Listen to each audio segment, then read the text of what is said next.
week on pallets of this stuff. So every yeah, I know. Some of it, I know. We can't keep up though. Just tell you we can't keep up. And also, there's so much blowing all the time. It's the debris just flies. Waste workers. It's dangerous. We have here these are fluorescent, compact fluorescent, not compact, fluorescent bulbs. That's the reason why those light bills are so bad. They've got mercury in there, a neurotoxin. So environmentalists, like 30 years ago, let's put those squiggly, compact fluorescent, bulbs, squiggly ones, because they're more efficient. They last longer. The problem is if they broke, neurotoxin. That's the problem. So luckily LEDs are starting to move this stuff. Anyway, so that's the all right. Let me guys show you guys this.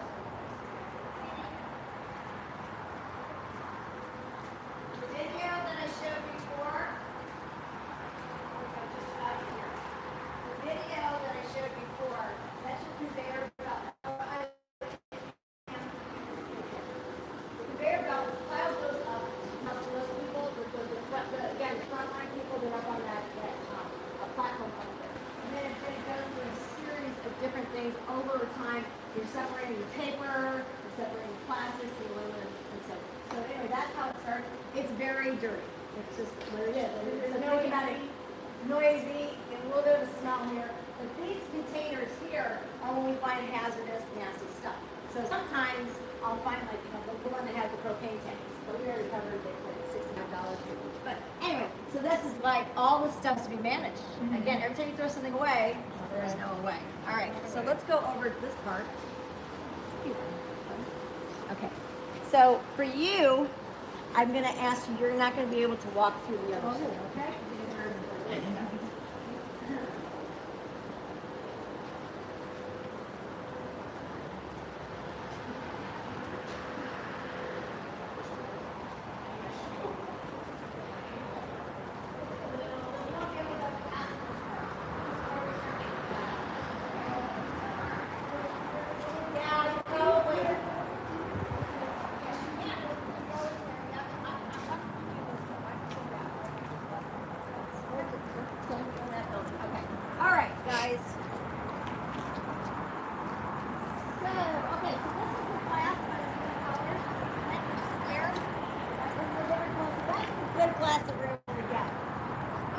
Show you what the waste looks like. The waste class looks like. Okay. There's this becomes Club Med for our presidents here. We hope to eventually expand our hours and do a second shift. That will help mitigate it because this is really, they know when it's quitting time, that's when our friends come out. So anyway, so that's that. So that's our pile. What's up? There's another one. So what is the thing that you see the most of? Cardboard, right? So the drop-off stuff you see, but this is stuff that's coming in the bin. What else do you see a lot of? Plastic bags. Plastic bags. Do we want those? No. No. Bad. That's a problem. So our pre-sort people, they got their work cut out for them. They're constantly preventing those bags from going further because, again, they're going to tangle up the machine. So anyway, so this is still an education issue. My problem is, and this is where my frustration comes. Do you guys remember we have 165 tons a day? Do you remember how much was Burbank? 35. Yeah. I can make everybody perfect, but I cannot control the other tonnage that comes in our facility. I can't control what Sanford is doing. I can't control what private companies are doing. So this is really challenging for me because our loads are a lot cleaner than some of the contracted companies that they make. Like ours are so much cleaner. Yeah. I mean, they do audits. Quarterly, they'll do an audit. So they'll take a truck and they'll go, okay, put your load over here, and we're going to audit it. Yeah, I mean, contamination fees could be a thing, and they are in some cases, but it's because it's also we're paying to dump here. So it's like how much do you get? But and again, if you're an apartment complex, how hard is it to get your tenants all? I mean, they shouldn't just say, well, I can't help it. Right. But you can't help everybody. So it becomes really complex. I mean, it's really challenging. And that's why, again, that's all managed from the downstream. If your canoe is leaking, is it better to have everybody on board and to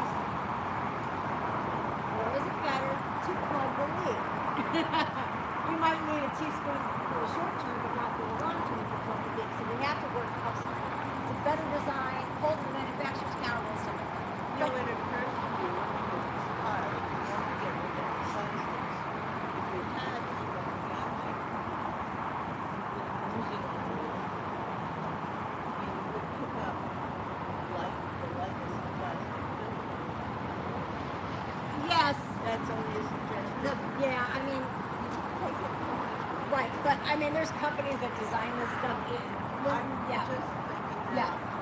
So, but again, there's machinery. We are an old municipal. Our equipment's really old. It's really hard to put the capital expenses in when the commodity value isn't that great, right? So it's also another challenge but there's some huge companies that really merged and become bigger, and they can do the capital expenses. So they'll have the fancier equipment, robotics, and stuff like that. So we're still kind of old school, but we also don't want trash. So we're just trying to be as focused as we can on recycling. Yeah, but we don't want to hear. That's the thing. Okay. So anyway, I'll take it over here and we can let you go. But so you can see these are some paper bales. Just again, watch it. We do have some glass. We've got paper bales. So what happens is we've got the conveyor belt. So we're on the other side of where I had you guys before. Okay. So you got the platform. Then you see the operations. There's some that goes this way, and then there's other that go forward.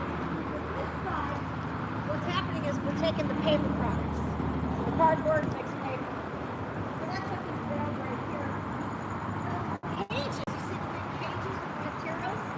That's what we're doing is we're looking for the good stuff, the money. We're looking for the plastic bottles. We're looking for detergent bottles. Aluminum cans through there. And so then, once we get enough of it, then below is it's released, and that's when it's going to the baler, right? So that's the part of it where, like you saw cardboard in my video, so we put cardboard and was going to go to the baler. This is actually, there's probably bottles in there or whatever, and then that's going to go to the baler.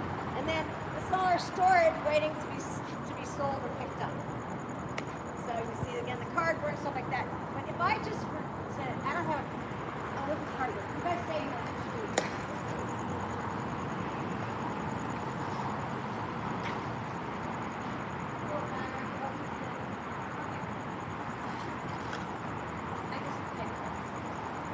Cardboard. We can't get the 100% clean. So what happens is the cardboard. You think cardboard guy wants this? No. No, this is a contamination. Well, they're paying for it.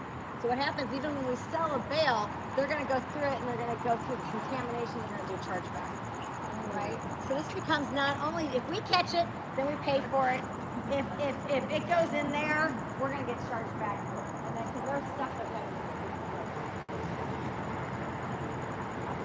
If you guys want to over there, look at it. You don't have to. But that bin right there, you see, what do you see on top of it? It's pretty full. What does it look like it is? Aluminum cans? Is it like shredded something? Or It looks something. like shredded debris. That's the glass that goes Oh, through that. wow. Huh. So it is picking up, it's all shards, and it's picking up all the debris. So then that's called waste glass. That is, we have to pay the glass recycling to take it. They're going to pay us for that. Huh. That we have to pay them to take that. Yikes. And even though I said the glass will get recycled into like road aggregate and other uses, that's a huge cost to us. And again, we're losing good glass if we go back in permanently into bottles and stuff like that. So it's kind of, it's sad. That's just a problem with it. That's why if you can't drop it off, you're gonna come here anyway. It's best, but some of those things. How many people work here? That's a good question. I don't know, to be honest with you, because this is the private company that runs this part of it. We're not, calling, Tennessee to buy our commodities. Yeah, it's a public-private partnership. So the city of Burbank owns the land. Burtech is the private company that runs the whole recycling operations. They do the contracts with people that they drop off. And then they have their workers on the line. And they're the ones who sell. And then they pay rent. Was it always like that? The very beginning. Yeah, we're not doing the commodity things. What we do as city employees, we do the compliance, regulatory, answer questions from the public, and then do outreach and other programs. All right. Well, we're going to start off the back. You guys can ask